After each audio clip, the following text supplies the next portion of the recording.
Hello everyone, welcome to Desilicious Kitchen. Today let us see how to make Karamani Sundal. Karamani is Tamil word for black-eyed peas or lobia. This Karamani Sundal is given as prasad during Navratri in South India. This is simple to make and very nutritious, and moreover kids will love it. So this can be a good tiffin box recipe too. So let us see how to make this.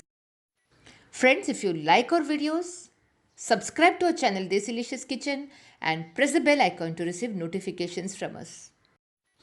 So we have soaked 1 cup lobia or black-eyed peas in hot water for 3 hours.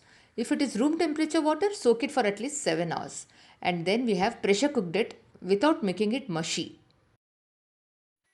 Heat 2 tablespoons coconut oil, and when the oil is hot, add in 1 teaspoon mustard seeds. When the mustard seeds crackle, add 1 teaspoon urad dal and 2 broken red chilies and 1/4 teaspoon hing.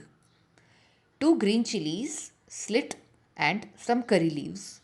Add salt as per taste, and now add the boiled black-eyed peas and stir for about 5 minutes on a medium flame. Now, after 5 minutes, we have switched off the flame and we are adding 2 tablespoons grated coconut, freshly grated coconut, and mix well and add 1 tablespoon lemon juice. Lemon juice is strictly optional. If you like it, you add. Traditionally, it was not added. Now, let us serve this Karamani Sundal. Do give this a try and give us your feedback here. See you soon with another video. Bye.